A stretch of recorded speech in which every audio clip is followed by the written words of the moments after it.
Welcome back to another video, guys. Today's video is a really cool story for me to tell, and quite honestly it is the craziest experience I've ever had in the fish hobby so far.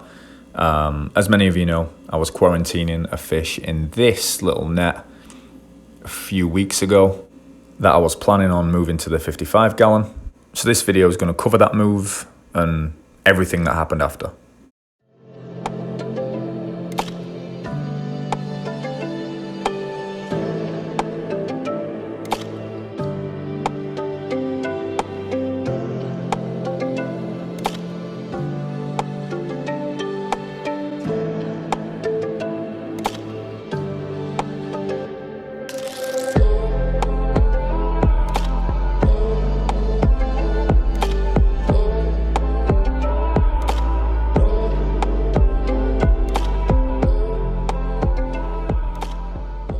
So, the new fish in the 55 gallon, an Electric Blue Acara. Absolutely loving this fish. He did brilliantly in quarantine. Treated him with the everything aquatic, Prezi and Metro combo. He was doing awesome.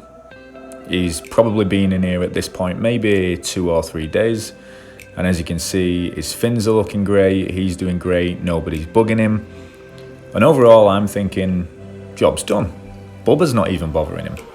And quite frankly, I think he's just too busy taking absolutely massive dumps that he doesn't even care about the new addition in the tank.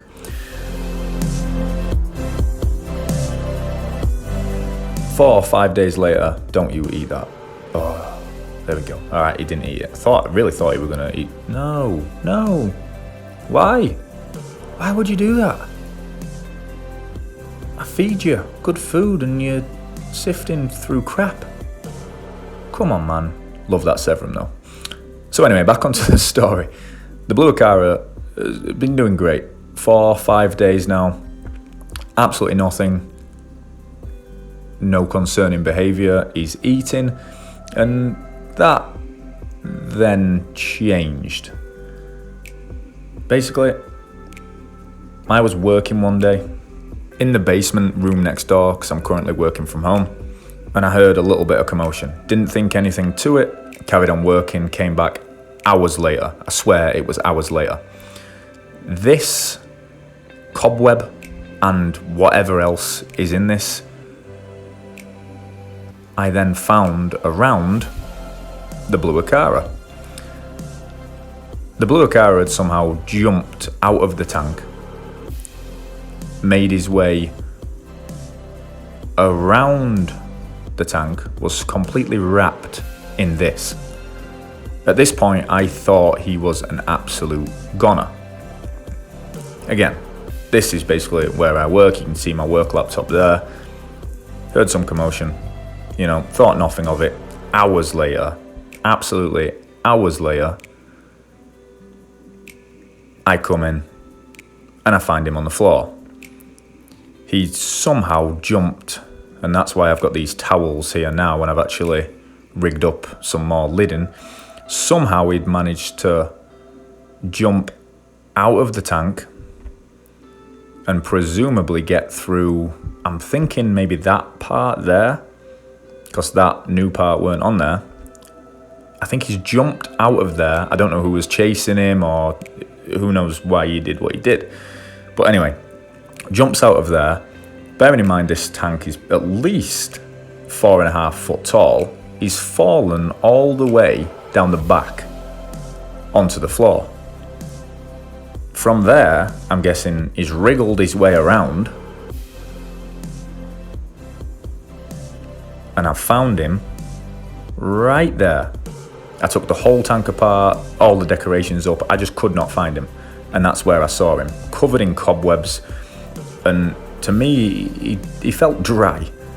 I picked him up in my hand and he just twitched ever so slightly. I had him in my hand for at least 30 seconds, 45 seconds.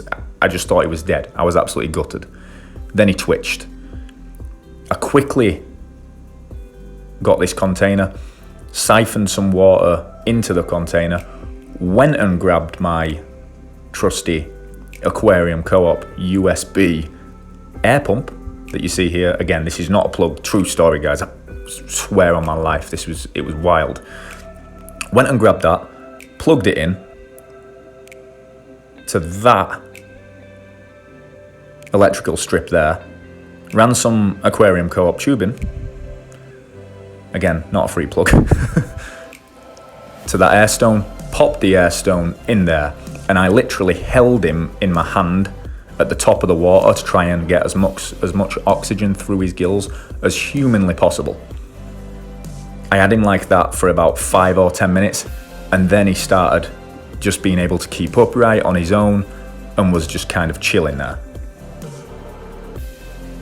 You wouldn't think this was true if you look at him now. Again, this is about a week after this. After that, I carried on running the air stone, and I put him back into the 55, but put him into one of my breeder nets. Again, this is the breeder net. If I can find it on Amazon, I'll leave you a link. Definitely good if you've got a fish room and you've got some semi-aggressive fish to have these around, because you never know what might happen. Anyway, put that right there, covered him, just wanted to chill him out. A week later, he's back in the 55 gallon, killing it, eating and everything, like it's never happened. As you can see, his fins aren't quite as long now, and his fins were tattered from his little expedition on the floor, but he's killing it. So who knows how this fish survived? I honestly don't know how long he was out of water for. Like I said, when I heard the commotion when I was working, it was at least 3-4 hours later when I came in. I highly doubt he survived that long, and quite honestly, I don't know how long he could have survived, but again, just wanted to share this story. It is absolutely crazy. So if ever you get a fish that has jumped out of a tank, make sure you check and check and check again for any little twitches. Perhaps the gills might be moving ever so slightly, because I thought this dude was a goner, and now he's back in the 55 and he's loving life. So just wanted to bring this video, let you know to check on that if you ever have a situation like this, because you know, you could save a fish. And now this Electric Blue Acara is probably one of my favorite fish in the fish room.